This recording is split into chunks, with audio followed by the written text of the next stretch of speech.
নাহমাদুহু ওয়া নুসাল্লি ওয়া নুসাল্লিমু আলা সাইয়্যিদিনা ওয়া মাওলানা মুহাম্মাদিন রাসূলিহিন নাবিয়্যিল আমিনিল মাকিনিল হানিলিল কারীমির রাউফুর রহিম। আম্মা বা'দ। আউযু বিল্লাহি মিনাশ শাইতানির রাজিম। বিসমিল্লাহির রহমানির রহিম। গোটা সমাজ ব্যবস্থা আজ কলুষিত। বিভিন্ন কারণে মানুষের মধ্যে নৈতিক অবক্ষয় ঘটেছে। নৈতিক অবক্ষয়গুলো দূর করার জন্য এর সংস্কার অবশ্যই প্রয়োজন। সংস্কারের ক্ষেত্রে পুরুষের পাশাপাশি নারীদেরও অনেক বড় ভূমিকা পালন করার আছে। আজকে কথা বলবো সে সম্পর্কে, সমাজ সংস্কারে নারীর ভূমিকা। সমাজ থেকে যাবতীয় অনভিপ্রেত অবস্থা দূরীভূত করে একে কাঙ্ক্ষিত ও সুন্দর সমাজ কাঠামো গড়ে তোলাই হলো সমাজ সংস্কার। Dictionary of the sociology and related science গ্রন্থে বলা হয়েছে, the general movement of any specific result of the movement which attempt to eliminate or mitigation the evils that result from the malfunctioning of the social system or any part of it. সমাজ সংস্কার হলো সমাজ ব্যবস্থা বা এর অংশ বিশেষের ত্রুটিপূর্ণ ক্রিয়ার প্রতিকার বা মূলোৎপাটনের উদ্দেশ্যে পরিচালিত সাধারণ আন্দোলন বা উক্ত আন্দোলনের ফল। আমরা বলতে পারি সকল ধরনের অন্যায় অপরাধ সমাজ থেকে দূর করে ইসলামী নৈতিকতা প্রচলন করার নামই হলো সমাজ সংস্কার। এই দায়িত্ব আল্লাহ তাআলা মুসলমানদেরকে দিয়েছেন। আল্লাহ তাআলা কোরআন শরীফে বলছেন, কুনতুম খায়রা উম্মাতিন উখরিজাত লিন-নাসি তা'মুরুনা বিল মা'রুফ ওয়া তানহাউনা আনিল মুনকার ওয়া তু'মিনুনা বিল্লাহ। তোমরাই হলে সর্বোত্তম উম্মত, মানবজাতির কল্যাণের জন্যই তোমাদের উদ্ভব ঘটানো হয়েছে। তোমরা সৎ কাজের নির্দেশ দান করবে এবং অন্যায় কাজে বাধা দেবে এবং আল্লাহর প্রতি ঈমান আনবে। অন্য জায়গায় আল্লাহ তাআলা বলছেন, ওয়ালতাকুম মিনকুম উম্মাতুন ইয়াদউনা ইলাল খাইর ওয়া ইয়ামুরুনা বিল মা'রুফ ওয়া ইয়ানহাউনা আনিল মুনকার ওয়া উলাইকা হুমুল মুফলিহুন। আর তোমাদের মধ্যে এমন একটা দল থাকা উচিত যারা আহ্বান জানাবে সৎ কর্মের প্রতি, নির্দেশ দেবে ভালো কাজের এবং বারণ করবে অন্যায় কাজ থেকে, আর তারাই হলো সফলকাম। তৃতীয় আরেক জায়গায় কোরআন শরীফে আল্লাহ তাআলা বলছেন, ওয়াল মুমিনুনা ওয়াল মুমিনাতি বা'দুহুম আউলিয়াউ বা'দ ইয়া'মুরুনা বিল মা'রুফি ওয়া ইয়ানহাউনা আনিল মুনকার ওয়া ইউকিমুনাস সালাতা ওয়া ইউতুনাজ যাকাতা ওয়া ইউতিউনা আল্লাহা ওয়া রাসূলা উলাইকা সাইয়ারহামুহুমুল্লাহু ইন্নাল্লাহা আজিজুন হাকীম। আর ঈমানদার পুরুষ এবং ঈমানদার নারী একে অপরের সহায়ক। তারা ভালো কথার শিক্ষা দেয় এবং মন্দ থেকে বিরত রাখে, নামাজ প্রতিষ্ঠা করে, যাকাত দেয় এবং আল্লাহ ও তার রাসূলের নির্দেশ অনুযায়ী জীবনযাপন করে। এদের উপর আল্লাহ তাআলা দয়া করবেন। নিশ্চয়ই আল্লাহ পরাক্রমশীল, সুকৌশলী। যুগে যুগে আল্লাহ তাআলা এই কাজগুলো আঞ্জাম দিয়েছেন অল্প কিছু মানুষের মাধ্যমে। এই পৃথিবীর বেশিরভাগ মানুষই আল্লাহ তাআলার নাফরমানির মধ্যেই কাটায়। খুব অল্প সংখ্যক লোকের মাধ্যমেই আল্লাহ তাআলা তার দ্বীনকে কায়েম রাখেন। মানুষের মধ্যে নৈতিকতার প্রচার অল্প কিছু মানুষের মাধ্যমে হয়ে থাকে। আল্লাহ তাআলা অনেককেই জ্ঞান দান করেন, তবে সে তার জ্ঞান অনুযায়ী তার নিজেকেও পরিবর্তন করতে পারে না। সমাজ পরিবর্তন তো অনেক দূরের কথা। সমাজ সংস্কারে কুরআন এবং হাদিসের চেয়ে উত্তম আর কোনো বস্তু নেই, যেটা সবচাইতে ভালো ভূমিকা পালন করতে পারে সমাজ থেকে সব ধরনের কুসংস্কার, শিরক, বেদাত এগুলাকে সরিয়ে সমাজকে একটি ব্যালেন্সপূর্ণ সমাজে তৈরি করতে পারে। প্রত্যেক মানুষের যেখানে তার ঠিক ঠিক অধিকার অক্ষুণ্ণ থাকবে। সমাজ সংস্কারে পুরুষের পাশাপাশি নারীর অনেক বড় ভূমিকা পালন করার আছে। আমরা এই বিষয়টাকে অনেকটা এড়িয়ে চলি। আমরা মনে করি পুরুষরাই একমাত্র সমাজ সংস্কারে ভূমিকা রাখে, নারীদের এখানে কোনো মূল্য নেই। আসলে একেবারেই চরম পর্যায়ের ভুল। আমি সামনে বলছি কিভাবে নারীদের অনেক বড় ভূমিকা পালন করতে হয়। এবার মূল কথায় চলে আসা যাক। সংস্কার দুই ধরনের হয়ে থাকে। এক হলো বাহ্যিক সংস্কার, আরেকটা হলো আভ্যন্তরীণ সংস্কার। বাহ্যিক সংস্কার হলো মসজিদ, মাদ্রাসা, বাজার, সমাজ, গ্রাম ইত্যাদি। দ্বিতীয় সংস্কার হলো আভ্যন্তরীণ সংস্কার। নারীর বেশিরভাগ দায়িত্ব যেহেতু মহিলার উপর থাকে, এজন্য ঘরের ভিতরের আভ্যন্তরীণ সব ধরনের সংস্কারে নারীকেই বেশি ভূমিকা পালন করতে হয়। এই কথার ইঙ্গিত দিয়ে আল্লাহ তাআলা রাসূলুল্লাহ সাল্লাল্লাহু আলাইহি ওয়াসাল্লামের স্ত্রীদেরকে বলেছিলেন, ওয়াকারনা ফি বুয়ুতিকুন্না ওয়ালা তাবাররাজনা তাবাররুজাল জাহিলিয়াতিল উলা ওয়াকিমনাস সালাতা ওয়া আতিনাজ যাকাতা ওয়া আতিনাল্লাহা ওয়া রাসূলা ইন্নামা ইউরিদুল্লাহু লিইয়ুযহিবা আনকুমুর রিজসা আহলাল বাইত ওয়া ইউতাহহিরুকুম তাতহীরা। তোমরা গৃহে অভ্যন্তরে অবস্থান করবে, মূর্খতার যুগের অনুরূপ নিজেদেরকে প্রদর্শন করবে না, নামাজ কায়েম করবে, যাকাত প্রদান করবে এবং আল্লাহ ও তার রাসূলের আনুগত্য করবে। হে নবী পরিবারের সদস্যগণ, আল্লাহ কেবল চান তোমাদের থেকে অপবিত্রতা দূর করতে এবং তোমাদেরকে পূর্ণরূপে পুত পবিত্র রাখতে। দুটি কারণে সমাজের অর্ধাংশ বা তার চেয়েও বেশি সংস্কার নারীর উপর ডিপেন্ড করে। প্রথম কারণ সংখ্যাগরিষ্ঠতা। পুরুষের তুলনায় সমাজের নারীর সংখ্যা বেশি। দ্বিতীয় কারণ মাতৃকুলেই শিশুরা লালিত পালিত হয়। এজন্য সন্তান ভালো হওয়ার মানে একটা সমাজ সংস্কারের উপযুক্ত মানুষ তৈরি হওয়া। কাজী নজরুল ইসলাম খুব সুন্দর ভাষায় বলেছেন, বিশ্বে যা কিছু মহান সৃষ্টি চিরকল্যাণকর, অর্ধেক তার করিয়াছে নারী, অর্ধেক তার নর।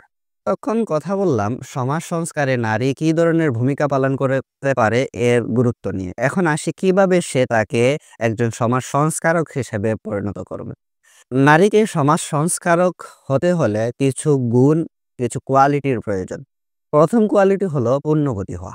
সংস্কারক হিসেবে নারীকে পুণ্যবতী হতে হবে, কারণ সে তাকে অন্যদের কাছে মডেল হিসেবে তৈরি করবে, নমুনা। অন্যরা তার দিকে দেখে তার কাছ থেকে সংস্কার শিখবে। এজন্য তাকে সর্বপ্রথম জ্ঞান অর্জন প্রয়োজন। রাসূলুল্লাহ সাল্লাল্লাহু আলাইহি সাল্লাম বলেছেন, তালাবুল ইলমি ফারিদাতুন আলা কুল্লি মুসলিম। দ্বীনের জ্ঞান অর্জন করা প্রতিটি মুসলমানের জন্য ফরজ। এখানে আল্লাহ তাআলা শুধু পুরুষদের জন্য ফরজ করেননি। আমাদের একটা সময় ছিল রাসূলুল্লাহ সাল্লাল্লাহু আলাইহি ওয়াসাল্লাম এবং সাহাবায়ে কেরাম, তার পরবর্তী কয়েকটা যুগের মহিলারাও দ্বীন শিক্ষায় বহু বেশি পারদর্শিতা অর্জন করেছিল। তো মাঝখানে এটা ভাটা পড়ে গেছে। এখন আবার এটা হয়তো অনেকটা সহজ হয়ে গেছে। এখন চাইলেই একজন মহিলা মোবাইলে, ইউটিউবের মাধ্যমে বা কোনো বই পড়ে ঘরের ভিতরে অনেক ভালো জ্ঞান অর্জন করতে পারেন। জ্ঞান অর্জন ব্যতীত একজন ব্যক্তি পরিপূর্ণ পুণ্যবতী হতে পারে না। কারণ সে বুঝবেই না সে কোনটা করতেছে, অন্যায় করছে নাকি ঠিক করছে। বিশেষ করে আমাদের নারী সমাজে আজ এই জ্ঞানের চর্চার কমতি থাকায় মুসলমান মহিলাদের মধ্যে দেখা যায় অনেক ধরনের কুসংস্কার, যেটা পুরুষের তুলনায় অনেক বেশি মহিলাদেরকে প্রভাবিত করে। তারা যেহেতু পূর্ণ জ্ঞানী হয় না, এজন্য দাদি নানির কাছ থেকে শিখে শিখে এরা অনেক ভুল মাসালা শিখে। মহিলাদের মধ্যে এই যে হায়েজ বা মাসিক সম্পর্কে কোনো জ্ঞানই তাদের নেই। তারা কাদের কাছ থেকে শিখে? দাদি বলেছে এভাবে করতে, নানি বলেছে এভাবে করতে, বা আমার চাচি বলেছে এভাবে করতে। এভাবে তারা দিন শিখছে, চরম পর্যায়ের মূর্খতার দিকে নিয়ে যাচ্ছে। যার কারণে দেখা যায় অনেক মহিলারা হায়েজ নেফাজ থেকে পাক হওয়াটা জানে না।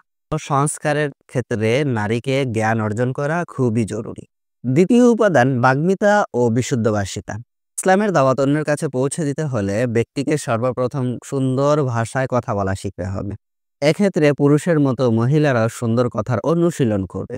আমি বলছি না পুরুষদের সামনে গিয়ে লেকচার দিতে, তারা নারী সমাজেই ইসলামের দাওয়াতগুলো পৌঁছে দিবে সুন্দর সাবলীল ভাষার মাধ্যমে। তৃতীয় উপাদান প্রজ্ঞা, আরবিতে বলে আল হিকমা।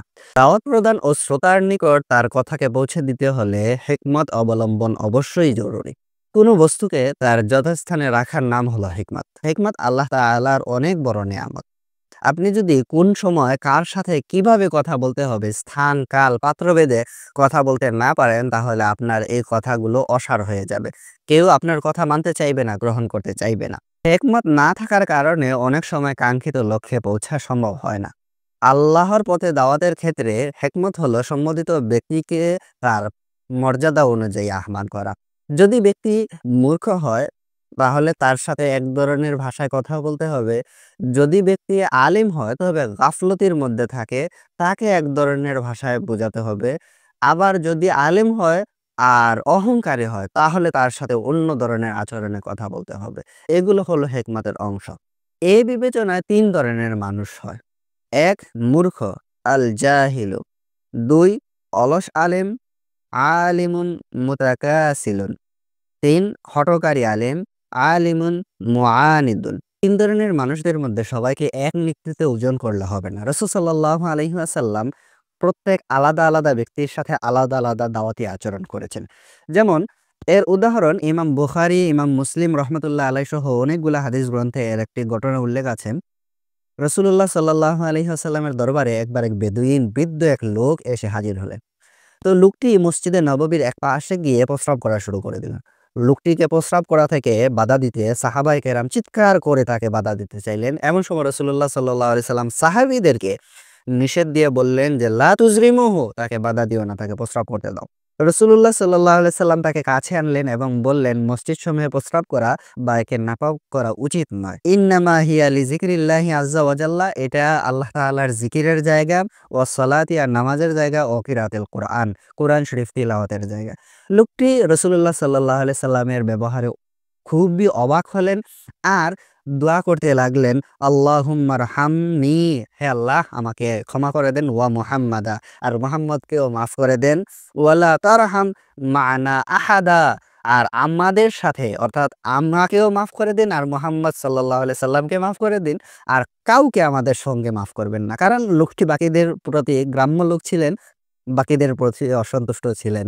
কারণ তাদের ব্যবহারে লোকটি কষ্ট পেয়েছিলেন। এই গেল একটা। দ্বিতীয় আরেকটা ঘটনা, রাসূলুল্লাহ সাল্লাল্লাহু আলাইহি ওয়াসাল্লামের এক সাহাবী, যিনি আগে থেকেই জানতেন যে স্বর্ণের আংটি পুরুষদের জন্য পরা নিষিদ্ধ। রাসূলুল্লাহ সাল্লাল্লাহু আলাইহি সাল্লামের সামনে সে স্বর্ণের আংটি পরিহিত ছিলেন। রাসূলুল্লাহ সাল্লাল্লাহু আলাইহি সাল্লাম খুবই রাগান্বিতভাবে তার কাছে গেলেন এবং তার হাত থেকে স্বর্ণের আংটিটি খুলে ফেলে দিলেন। এরপর রাসূলুল্লাহ সাল্লাল্লাহু আলাইহি সাল্লাম যখন চলে গেল, সাহাবায়ে কেরাম তাকে পরামর্শ দিলেন যে, "তুমি আংটিটি নাও এবং এটি বিক্রি করে এটা থেকে যা টাকা পাও এটা থেকে তুমি ফায়দা গ্রহণ করতে পারো।" ওই সাহাবী আল্লাহ তাআলার কসম কাটলেন এবং বললেন, "লা আখুযু আবাদান", আমি এটা কখনো গ্রহণ করব না। ওয়াকাদ তারাহাহু রাসূলুল্লাহি সাল্লাল্লাহু আলাইহি ওয়াসাল্লাম, যেটি রাসূলুল্লাহ সাল্লাল্লাহু আলাইহি সাল্লাম ফেলে দিয়েছেন, আমি এই আংটি কখনো গ্রহণ করব না। এখানে দুটো ক্ষেত্রে ২ ধরনের আচরণ করেছেন। এক ক্ষেত্রে দেখুন রাসূলুল্লাহ সাল্লাল্লাহু আলাইহি সাল্লাম প্রস্রাব করতেছেন এক ব্যক্তি মসজিদে নববী, তবুও তাকে কিচ্ছু বললেন না। আরেক ব্যক্তি শুধুমাত্র আংটি পরার কারণে তাকে ধমক দিলেন, এমনকি তার হাত থেকে স্বর্ণের আংটিটি খুলে ফেলে দিলেন। ২ টা আচরণের ২ উদ্দেশ্য। এক উদ্দেশ্য ছিলেন, ১ম ব্যক্তি ছিলেন আরবের বেদুইন লোক, অর্থাৎ নিরক্ষর, অক্ষর জ্ঞানহীন একজন মূর্খ মানুষ ছিলেন, গ্রাম্য লোক ছিলেন, বৃদ্ধ লোক ছিলেন। তার সাথে আচরণ কড়া করলে হবে না। তার সাথে আচরণ রাসূলুল্লাহ সাল্লাল্লাহু আলাইহি সাল্লাম যেমনটা প্রয়োজন তেমনটা করেছেন। আর ২য় ব্যক্তি ছিলেন যিনি আগে থেকেই জানতেন যে স্বর্ণের আংটি পরা নিষিদ্ধ। ইসলাম এটাকে নিষিদ্ধ করেছে আল্লাহ তাআলা এবং তার রাসূল সাল্লাল্লাহু আলাইহি সাল্লাম এটাকে হারাম করেছেন। তবুও সে স্বর্ণের আংটি পরেছিল। এজন্য তার সাথে এরকম কঠোর আচরণ করেছেন। তো দাওয়াতের ক্ষেত্রে দাওয়াত দেনেওয়ালা অর্থাৎ দায়ীকে এইসব বিষয়গুলোর প্রতি পূর্ণ মনোযোগী হতে হবে যে কার সাথে কি ধরনের আচরণ তাকে করতে হবে সেটা দাওয়াতি দায়ীকে বুঝতে হবে। এই গেল দাওয়াতের পর্যায়ের পদ্ধতির মধ্যে পার্থক্য। এরপরে ৪র্থ উপাদান, যে একজন নারীকে সমাজ সংস্কারে ৪ নম্বরে যে উপাদান থাকতে হবে সেটা হলো সন্তান লালন পালনের যোগ্যতা। সন্তান, একটি সন্তান ভবিষ্যতের কর্ণধার। ভবিষ্যতের সে সমাজের নাগরিক। সমাজ সংস্কারের হিসেবে এই শিশুটি কাজে লাগবে যদি সে পূর্ণভাবে তার মায়ের কাছ থেকে সঠিক শিক্ষাগুলো পায়। এজন্য নারীকে তার সন্তান লালন পালনের ক্ষেত্রে খুবই মনোযোগী হতে হবে।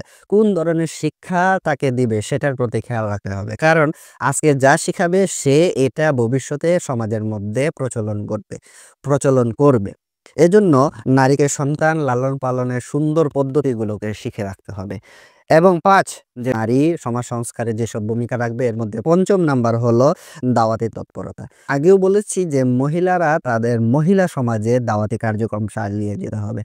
যদি তারা তাদেরকে না শিখায় তাহলে দেখা যাবে বৃদ্ধ নানি দাদির কাছ থেকে উল্টাপাল্টা কথাবার্তা শিখে তারা দিনের মধ্যে খারাপই তৈরি করবে। তারা ঠিকমতো নামাজের পদ্ধতিগুলো জানে না, রোজার পদ্ধতি, এমনকি পাক কিভাবে হবে, সে তাকে কিভাবে পবিত্র রাখবে সেই পদ্ধতিটা শিখে না। অথচ প্রত্যেকটা দিন যদি নারীরা সুস্থ থাকে, হায়েজ নেফাজের সময়টুকু ছাড়া ৫ ওয়াক্ত নামাজ তাকে পড়তে হয়। যদি সে পাক নাপাকই বুঝে না, কিভাবে সে তাকে পাক করবে, কিভাবে কাপড় পাক করবে, কিভাবে তার সন্তানকে পাক পবিত্র রাখবে, এগুলো যদি সে বুঝে না তাহলে তার নামাজের ১২টা বেজে যাবে। এজন্য দাওয়াতি কার্যক্রম মহিলারা মহিলাদের মধ্যে প্রচলন করবে। আমি আগেও বলেছি, আবার এই কথাটা রিপিট করছি, সপ্তাহে ১ দিন হলেও যেন মহিলারা কোনো একটা গড়ে একত্রিত হয়। সেখানে কোনো একজন যদি দাওয়াত দেয়, আ ইসলাম বা বিভিন্ন হুকুম আহকাম শিখায়, এটা খুবই ভালো।